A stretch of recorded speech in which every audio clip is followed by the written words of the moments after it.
Yeah.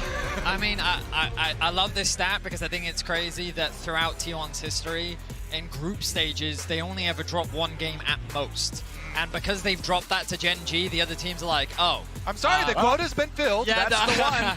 The quota has been filled, and right now, T1, what, they're at they're at 3 wins. They're looking to make it 4 and qualify for the quarterfinals. We're straight into draft. Azir Renata taken away from the side of BLG with Rakan and Maokai on the side of T1. I do wonder if this Senna will actually be looked to ban away or if the Xayah will still make its way through the draft. I wonder how different things are going to look with T1 on the red side, too, compared to what we saw in the previous game. How is that going to switch things up? What is BLG going to have? The Rumble banned away as the final one here in the first half, so the Senna's still around.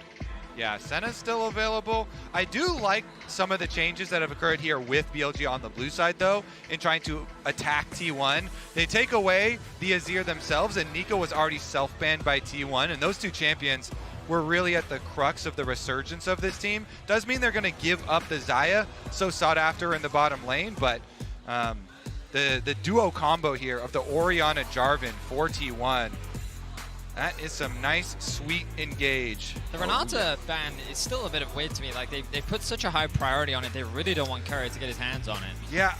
I mean, they still ended up getting super pushed in bottom lane because of the Senna Tahm Kench.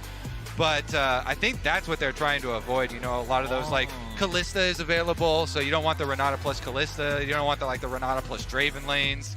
They lock in the Syndra now. They did have the Vi, and I do always like Vi into things like Orianna, because again, we saw this earlier in the day. Once the flash is gone, she's a very easy champion to lock down, but Jarvan into Syndra, I also think is really good. Like, these junglers can do a great job of locking these things down, but BLG trying to solidify their top side, and they have a lot of strong picks in terms of the early game with Syndra and Xayah, and then giving Bin a comfort is super important for them. Yep. Yeah, exactly, because last game, something that was not drafted at all, that was the top lane matchup, and Zeus really, really destroying Bin with his Gnar specialty counter pick into it. And this time around, this is an older counter into the Jax. The belly bump tactic for Jax for the counter strike. There's a lot of mobility skills across the champion roster in League of Legends, and Gragas's big old belly takes priority over pretty much all of them.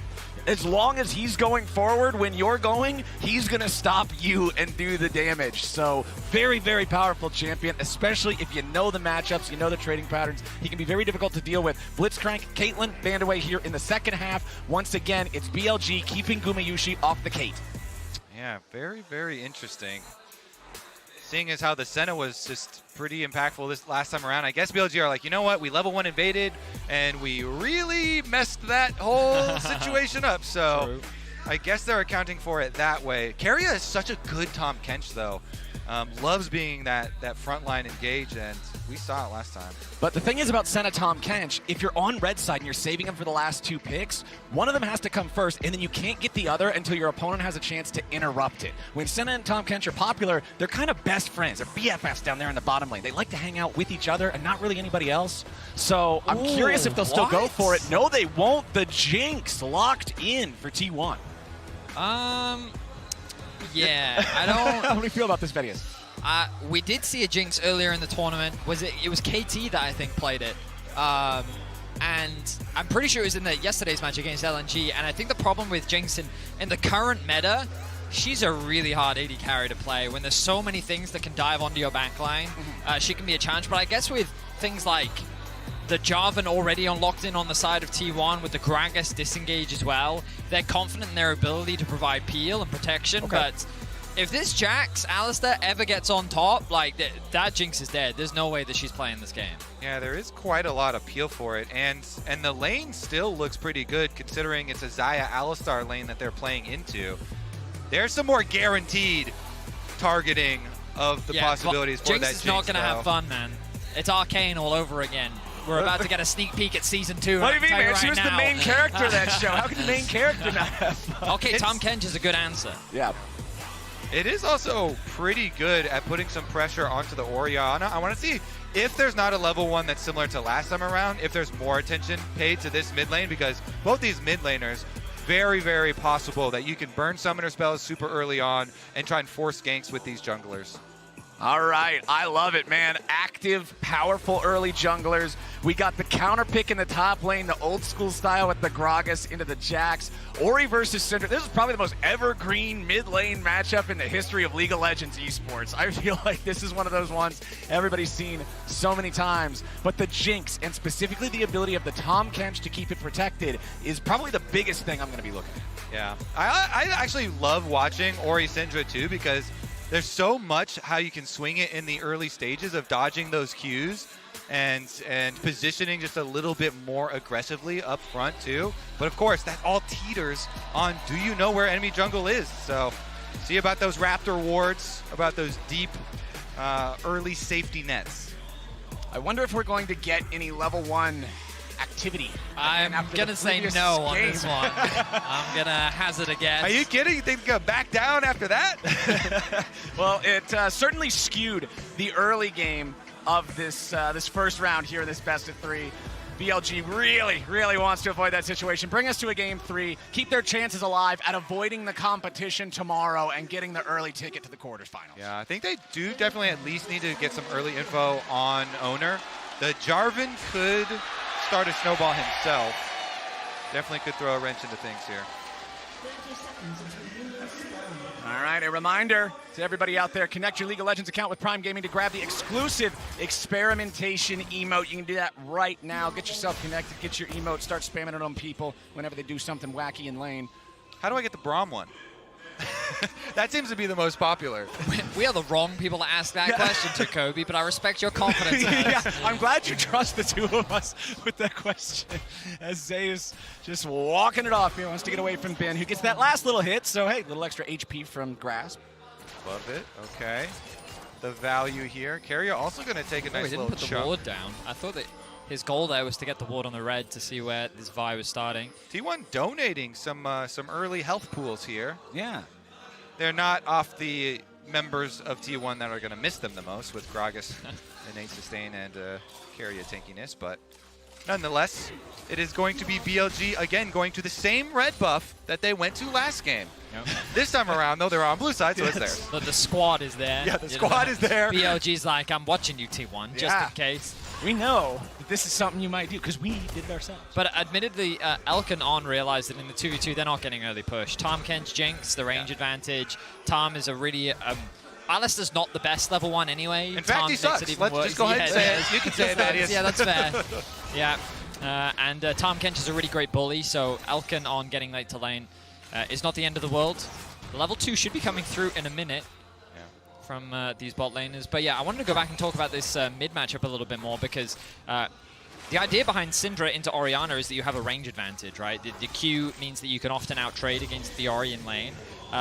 The thing about Ori, though, is that early laning phase, you can already see she's starting to get this push off. And when it comes to early skirmishes, Syndra is very terrifying because of her ability to set up for the gank, right? The QE, you can already get it at level 2. With a Vi coming in as well, easily able to force a flash out from someone like an Orianna, and a Jarvan in this matchup won't be able to match that same trading power in the mid lane 2 versus 2. So this is a lane, again, that BLG can really find advantages in if they can be active in the mid lane. And the reason I love watching it so much is because you can ego on them from the other side of it. We've even had Oriannas getting the solo kills on the Syndras. That's true. Especially if you have unpredictable movement, like walking towards it and dodging some of these Qs and move up on them. So definitely one that's very tiltable, as we said, but full clears for both junglers mean it's a calm early game. No extra influence here. It's kind of one of those things that we talked about in game number 1, Vedius, where we were like, oh yeah, I can't wait to watch top lane, and everything was bottom. We're like, oh man, look at these junglers, it's Jarvan and Vi, and they can both do so much, and they're like, full clear. Let's go ahead and just get those economies rolling. Yeah. Been doing a good job, though, gets his grasp off, even as Zeus goes for the belly bop. Winning the mana war here currently as they both eat their biscuits. So it's a reminder. Oh, hang on a second. Might have to hold off on that as Jun navigates his way around the vision. I like this. We talked about the gank setup early on. Faker has no idea. Jun coming around. There's the stun. Scatter the weak. Faker tries to flash, but Yagal's got him for first blood. Counterattack from Oner, but doesn't look like there's a whole lot to get here. Nah, the Jarvan's probably not strong enough for this. Oner loses his own flash. That was a little silly. Yeah, they're going to be able to rush down the wave still here, too, with Faker teleporting back. Yagao is so good. That was beautiful. Able to set him up. He kind of lures Faker in. Faker goes for the command attack, and Yagao's able to get him, throws the W, hits the stun, lines it up for Shun so that Shun can then have his flash for Faker's flash and secure that kill. Really well done. Yagao, probably one of the least hyped up members because he usually, to your point earlier, Vedius, is playing a lot of Roam style champs and setting up teammates, but him getting first blood, so nice having Syndra get the early advantage. It's just also a lane that you can snowball. We already talked about it earlier, right? A lane that you can be active in early on. The fact that Shun choosing to sacrifice the crab because he saw an opportunity to make that play on the Faker, navigating around that vision, just very well played. BLG being active in the early game is the best version of BLG in my opinion. And the play is very straightforward. Low mana on the side of Faker as well. That auto attack from Yagao flying as he flashes too is actually what cements the kill, as Jeune is able to flash after and provide that damage. Been getting kind of low, but I don't think he's too worried right now. Keeping my eyes on the minimap as well as to the presence of the junglers. Oner pathing away as he moves towards his wolf camp. Bin? No. No. He's just saying don't. Oh, he is! Oh, it Oh! does! Zeus went back in thinking he might find an outplay, and Bin just beats him on the head with a stick. Uh-oh, no flash Faker. Faker doesn't get hit by the Scat of the Week, but it doesn't even matter. The unleashed power should be enough. Faker's just buying some time. Beautiful from BLG in Game 2. Now this is BLG. Bin, I thought he was just saying, don't you dare come for these minions, and I guess he was. But then Zeus still dared for it. Body slam just inside, and really good from Bin. Activation time there. Pops his counter-strike, gets the kill. Simultaneously getting the repeat gank onto mid too, punishing the no flash here. That's the snowball you're talking about.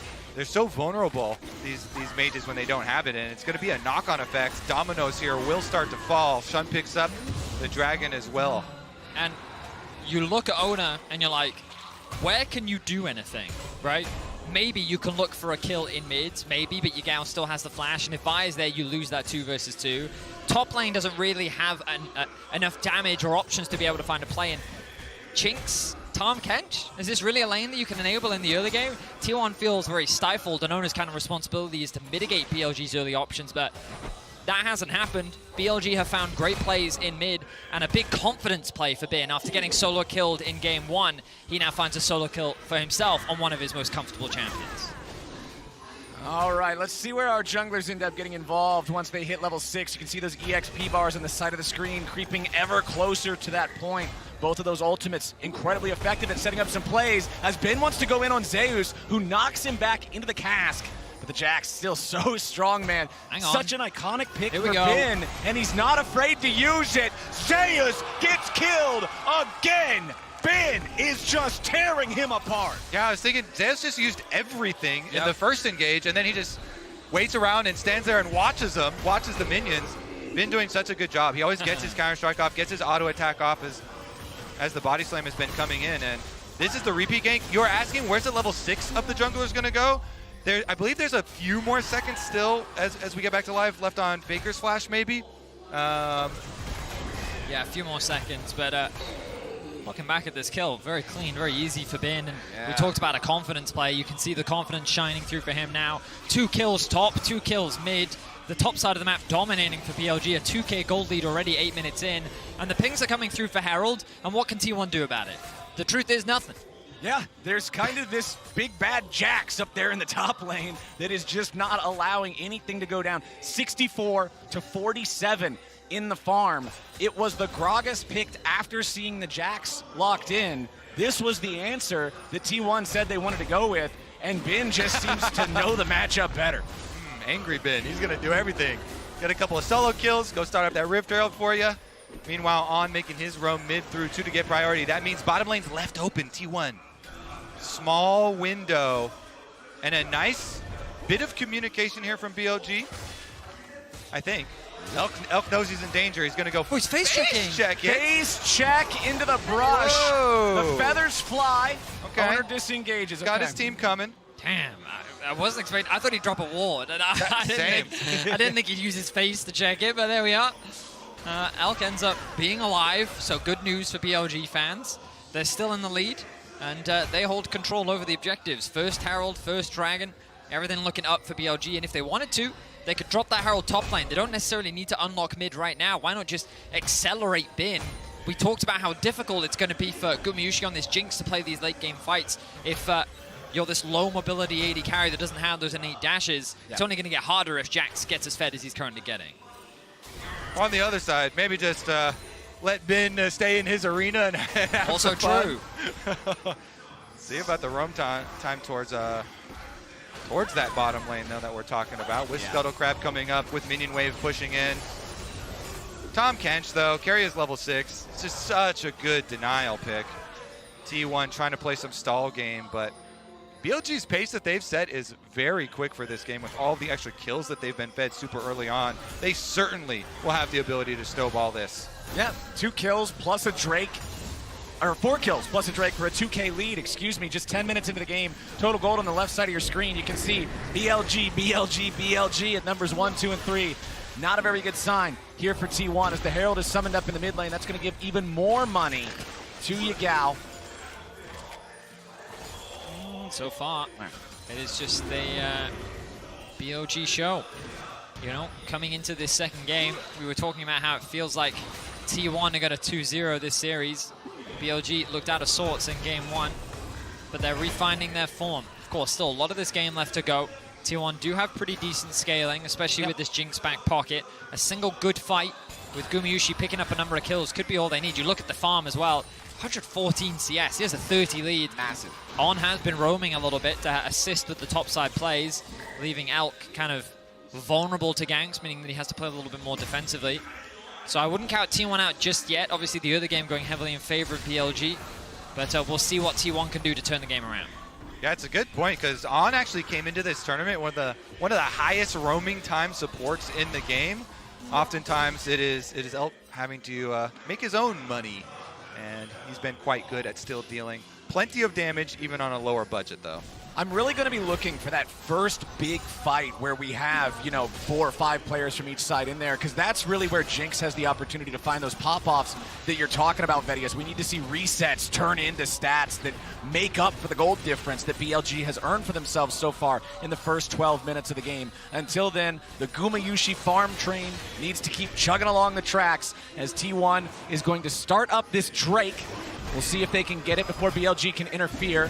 Bin and Zeus just scrapping up here in the top side, as now we are going to see a TP coming in, but it's from Yagao, who just picked up the Leandries. Oner's going to lose the opportunity for his combo, and the Dragon's going over to T1. But what about the fight? On trying to get away. Guma wants to get excited. Beautiful engage with the Yagao. T1 may lose their jungler, but they're going to get 3, and a Drake back for it. It only takes a single fight, and Gumayusi finds himself 2 kills. BLG, why wouldn't you feel confident walking into that fight? The problem is you're a little late. Yagao TP's in over the wall. It means that BLG are a little disconnected in their engage. When Jun goes in, T1 can all immediately collapse onto the jungler of BLG, find that initial pick, turn it into a 4v3, and then chase down the remaining BLG members. I want to point out the position of the DPS. Look at T1, Faker and Guma. When Shun goes in, to your point, they're immediately onto him. And even though Guma's getting bounced around, Faker's able to do so much damage that Oner's able to get that kill, and then they run them forward. This front-to-back play from T1 was clean, and already that goal gap is starting to shrink, and crucially, that bot lane that we talked about earlier, 2 kills now for the AD carry of T1. I said I wanted that first fight with 4 or 5 people from each side to be meaningful, and there it was. T1 finding their opportunity, but the problem is still the top lane for them. If you're looking at what's going on up there, Bin could be a serious issue, and if you're BLG, that's something you know you can play around as the game goes forward. On's going to be caught by Shockwave. He could not live through it, and Faker's on the board. BLG just got Keria's flash, but T1 got On's life for that one. He no longer had his flash from the previous play, and T1, they're retaking control. Still behind in gold, but they're making play after play. But we've all seen it where the wind gets taken out of your sails, right? BLG were moving cleanly around the map. They had a dominant top side, they had a dominant mid, and then off of a single kind of lackluster Dragon, they immediately concede another pick, and you can see now that like they've kind of lost that control. It's not over yet. Oh, nice catch, BLG. More money on Yagao. MasterCard Lane Economy snapshot shows Guma might be the one with all the cash on T1's side, but Yagao's even further ahead for BLG. And I love this from BLG. Don't slow down. Don't kind of let that control shift in favor of T1. Remember what you were doing. Jun and Yagao is still a powerful duo, and they punish Keria for the flash that they found earlier. They hold on to the gold lead for now. The Herald is spawning in a few seconds, and I imagine this will be the next objective that both these teams look to fight for. And you can see the lane assignments here, trying to send Jax to go answer Orion on the bottom side for BLG as that objective does come up. We saw this one in its entirety. Something to note though, Faker did flash offensively for it, and those offensive flashes can sometimes be tricky. He just control ward there. Oh, but back at live, we have a TP coming in. It looks like the second Herald could be a point of contention here. T1's already got 5 bodies in the area. Bin has TP. He could join up for this if BLG want to challenge it. Chompers are great to block off that little pathway from the river into the blue side jungle. So it looks like BLG are just going to take it. They'll trade it away for Bin, grabbing the tier 1 turret there in the bottom lane. 15.5 minutes into the game, the plates are down, so Bin can do a lot of damage to this thing very quickly. Mid lane tier 1 turret taking a little bit of damage from T1. Low enough now that the Herald should be able to break it. Scatter the weak onto 2. Keria having to get away, pops the thick skin to survive this unleashed power that likely would have killed him otherwise. I see a lot of pings, blue pings here up towards Faker. So they're sending a contingent of BLG members to go for him and to teleport. Okay, TP's in there. That's Bin. That's the one they got to watch out for. Oner tries to stop him. Zeus is ready to join the fight. He TP's in now as well. Both top laners going to have synced up Unleashed teleport timers here for the next time that's available. And that was BLG being like, you know what? Remember that offensively flown Faker flash in mid lane. Let's try and pick him off. But that's a tale as old as time. People trying to go for Faker. T1, he just pulls back. The rest of the team is there. And now we got to reset for Dragon. Only 35 seconds means you better get your control ward now. No TPs available for T1, mean that there should be a window for Yagao. He's actually going to stay for another wave, or not. He's a bit indecisive. But it's easy for him to join the fight. Good vision setup from T1 around that neutral. It always makes me suspicious when the observers zoom in on an AD carry. Like, what's about to happen? What did he miss? Yep. Oh, nice sidestep there from Elk, getting away from the zaps. But right now it's just this fight over the mid wave, right? T1 are first to it. They'll push through. You can see Zeus has made his way down. And Bin has actually chosen to stay top, so they can't fight this now on. Oh. If Oner had that timing slightly different, you can interrupt him when he's in the air from the blast cone, but no worries. And I like these calls from BLG because they want to play to where they are winning, the side lanes. Bin had an advantage and Yagao had an advantage, but their AD carry, they're outgunned. Well, can he do enough? Does the wave clear? But they're outgunned, so they didn't want to take the 5-on-5 versus Gumayusi, who had a BF sword to the long sword previously. Now we just had a recall for Elk, and Elk is able to go even up the inventories, but it's at the cost of your tempo. To the tier 2. The top tower still lives as well. Gumayusi's excited, but all right, they're going to back away from it. They don't want to get collapsed on. They know that Bin is moving around. He's no longer top. He's no longer pressuring the tier 1. All right, no fight.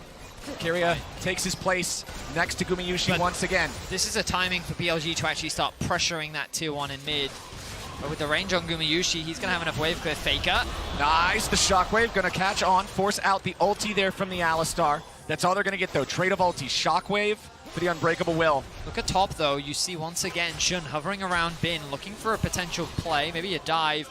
But no, it looks like with the wave clear from Zeus flash. Oh, Oner just flashing in, looking for the damage here onto Elk. Nearly finds him, Super Mega Down, he's gonna get it, but the flag will be planted on the corpse of the enemy AD carry. BLG trying to get away now, as they will not finish off Oner. Meanwhile, Bin and Shun not gonna get anything topside here versus Zeus. Beautiful stuff there. Keria is there to save Oner as he goes in and kills Elk. The Jarvan pick into the Xayah, so clutch there, and that's going to be the tower on it. On top of it, this is supreme control from T1. I'm surprised that Elk held on to his ultimate for so long. Look how much damage he takes before he throws it out. He does have flash himself. He could just flash away here to safety. Gets hit by the zap. Now he ults. At this point, you're just guaranteed to die. And then Keria with the flash devour means that the Jarvan lives. There's no way to get that kill because he has the shield. And frankly, a bit of disrespect coming out from Elk. I feel like he had so many tools to live there, but he didn't want to burn them, and he ends up burning them all anyway. Yeah. Early flash the Jarvan Cataclysm and just try and take that worse cooldown trade, but at least keep your life. Yeah, I mean, Oner forced him into a very difficult situation, right? Which he burned it anyway. Yeah, it's one of those situations where I'm going to flash, but now you have to flash, which means you're not going to have it for the next fight. And the idea is good there. Oner, that's all he's trying to do, get those summoner spells out. He wasn't planning on getting the life, but he'll take it.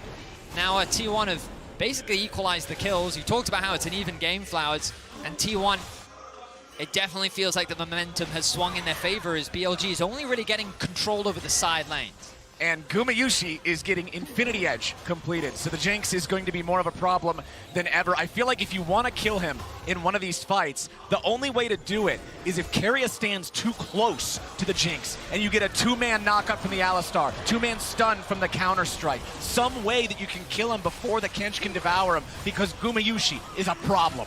And with T1 continually starting out these fights by chunking down on, I mean, last time they even got his ultimate and half-healthed him, but now he's behind them with a big flank. He's looking for the flank. Beautiful two-man stun. Gumayusi gets hit by it. On's coming around from the side. Guma's got to be careful, but Shun flashes back over the wall off to the left, keeping himself alive as Elk gets trapped in the Cataclysm here, yet again the feathers fly. Oner tries to stay alive. A dunk from the Super Mega Death Rocket. A double kill of Gumayusi.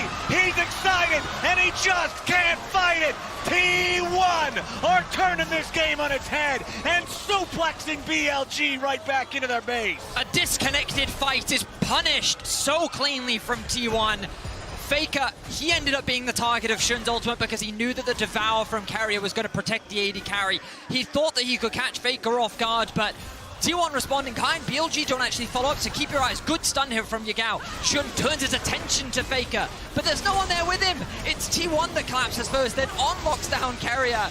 Meanwhile, Gumayusi is completely safe on the backline, while it's Elk that gets assassinated by the ultimate from Gumayusi.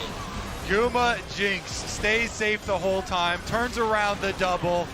Beautiful stuff from them. I mean, it's so difficult because there's a Tahm Kench right next to the Jinx, and then Faker has the crown of the Shattered Queen, so then he ults over there, and Shun's forced to flash out, as you say, with no health. They kind of lost the fight right at the beginning. You want to talk about no health? 2 fights in a row now. Oner has walked away with 100 HP remaining on his Jarvan, playing around his limits superbly on this engager. The one thing, or the two things that they did get in that fight, though, are both of Guma's summoner spells. And Guma had been holding his summoner spells very closely, really relying on Keria. Now that those are both down, maybe they can do something about this Jinx. All you have to worry about now is the Tahm Kench ultimate and the rest of the peel from T1. Well, man, if I'm looking at BLG win conditions right now, I'm looking at the man on my screen, Yagao, 4-1-0 on this Syndra. We've been seeing him hit Scat of the Weeks left, right, and center this game. I feel like if BLG want to stop the momentum swing that T1's been earning for themselves, Yagao's the man who's got to do it. And I think that they have to commit to the split push. Bin has Hullbreaker built on the Jax. That's where they got their early leads. Him getting back-to-back solo kills. Bin has got to do Bin things. He has got to take over. He has got to create pressure and kind of force his own win con on the game. Problem is, T1 have an easy answer to that, and it's called Baron. You start that objective and you say, listen, do you want to take this gamble against Jinx Oriana? We're going to mount this objective. If you don't TP in, then we're going to secure it. They get the TP, and then they can leave. Or they can even choose to take the fight if they feel like they're in a strong enough position. So I feel like that they actually have answers to mitigate this split push, and this is where I start to get concerned for BLG. Right now, they're taking what objectives on the map they can, but they still haven't been able to break open this mid-tier 1, which would give them so much more control over the enemy jungle. Yeah. Well, there you go. That top lane, tier 1 gone. Finally, the gold lead was back in BLG's favor just for a second, but not really any longer than that. It's so even here in this game. T1 being on sole point now. The next Drake should be highly contested, I feel like, just because the power of that soul can be so overwhelming. Of course, Cloud Drake is one of the ones that becomes more subjective depending on the team comp, depending on exactly which champions you have available. For something like Tahm Kench, it can be super strong because you become just an F1 car once you devour somebody. I am the speed. Yeah, like, you're just crazy fast. But we'll see exactly what they want to fight over here next, as Bin is trying to keep that split push dream alive. Meanwhile, the rest of BLG just keeping some control, some vision here in the top side river. They do not want to allow that Baron to go over, specifically because of what you were talking about earlier, Kobe. Oh, I just want to see the Formula One catfish. Keria certainly would be quite the driver, you have to think. But it's kind of hard, I guess. You know, Bin, even with the hull breaker, Gragas just kind of holds the wave in front of tower. Zeus is why you pick the neutralizing pick of the Gragas, allowing the rest of T1 here to wait out and buy time for Guma's double summoner spells to come back up. He already has the Ghost, only a little bit left on his flash, and T1 can try and pull off that team fight again. And when you're talking about the Gragas being a neutralizer, just stopping the Jax by surviving, he's got the two powerful active items that do that. The Everfrost, the Zhonyas. These are great at buying time to be able to stop Jax from doing what he wants to do.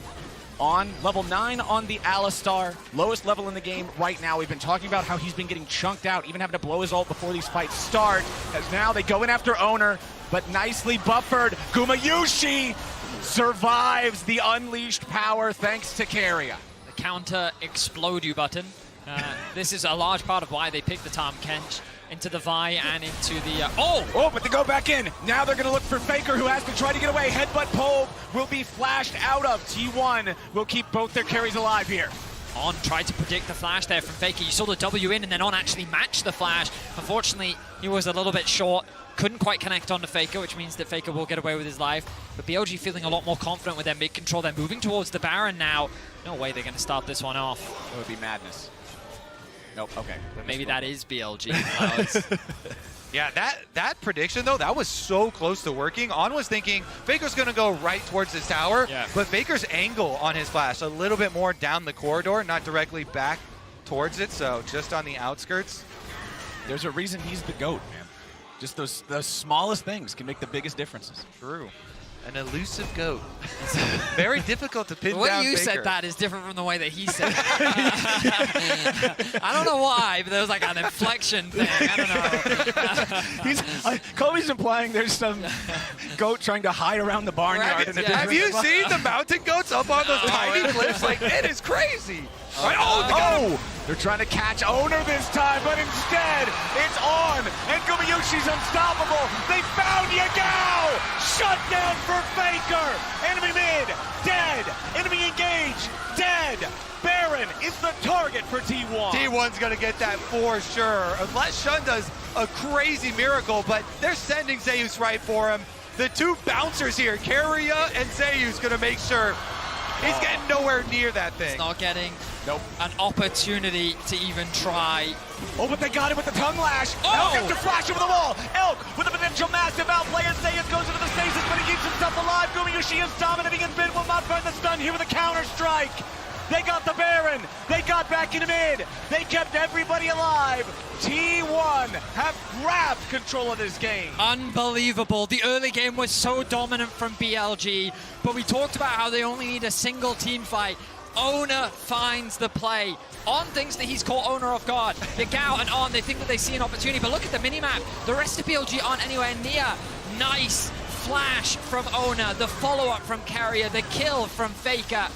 Everything is so clean. And then you see here, Shun trying to get something back, but it's just not enough. Yeah, they try and push down mid, and then Elk here, looking for the big burst play with the Blade Crawler. He flashes it through, but Zeus has his Zhonyas. He's able to get over to Keria. Keria devours him. Faker as well with his Zhonyas. Or stopwatch. Not quite sure if he had finished it there. Just the stopwatch is broken. It'll be a Zhonya soon. Yeah. But here comes the soul. So much denial there from T1. And Guma on this Jinx that we were skeptical. And Champ Select, will he be able to stay safe? Yes, the resounding answer from all of T1 is yes. Faker with his crown shattered.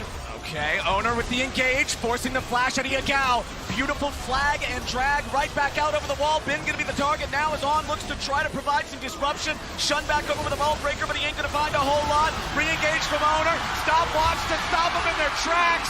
Oh my goodness, it's T1! Just absolutely rolling over them. Double kill for Guma. Triple kill for Guma. Oner picks up another. Ben's the last man left alive, and he's gonna walk home with a broken leg. T1 absolutely dominating. T1 barely walk away with a scratch. The damage is completely mitigated. Stopwatches, Devour. Keria didn't even use his Devour in the fight. I mean, Guma flashed forward for a dead person to try and get a quadra kill. It was crazy, just a one-sided fight from T1.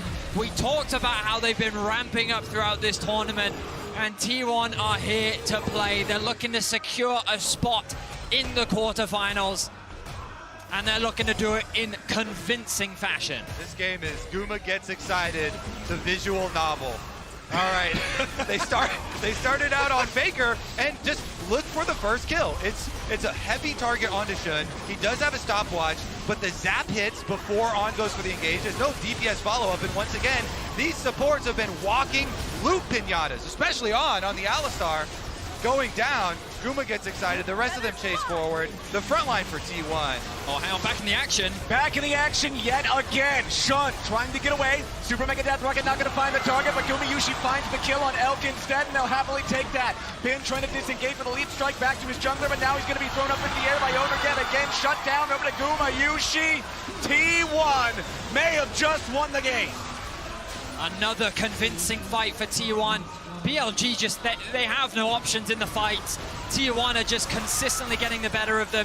Shun is forced to retreat. The TP now coming in from both Zeus and Faker. T1 are ready to end it here. The early game was tough.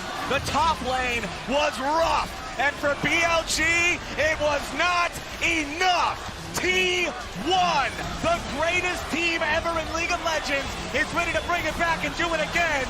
They're on the Nexus, and they're on their way to the quarterfinals.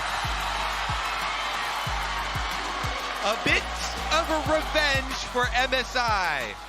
T1 will take this series over BLG. Gumayusi, incredible performance on the Senna, 11-0-3, and just listen to that crowd. This man, hey, he was the main character from Arcane in this game. I'll tell you that. Yeah, he was. The crowd fully in support of T1. And again, you can't talk about the AD carry without talking about the support. Keria back-to-back Tom Kench games. Wow, what a performance. He was Executioner in Game 1. He was Defender in Game 2. The man had an incredible series. This bot lane had an incredible series. And he protects. That he does, Kobe. Well, let's not forget this isn't the end of the road for BLG either.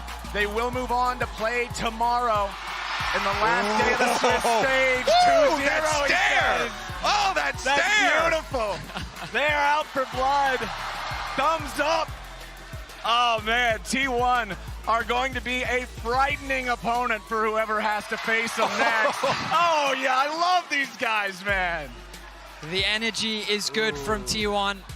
They continue their record, only dropping a single game. While it's not a group stage, the Swiss stage, they maintain their record throughout history, only dropping that single game. And this team, with these players, been put together. They've been to so many finals. With the rumors of them not staying together, I really want to see them get one. We'll see how far they can go. They're looking good in this series. T1, I think that there were question marks for me, at least, coming into this series. What level is T1 at? Because I feel like that we didn't really get a clear gauge. I think they've made it quite loud and clear where they are at in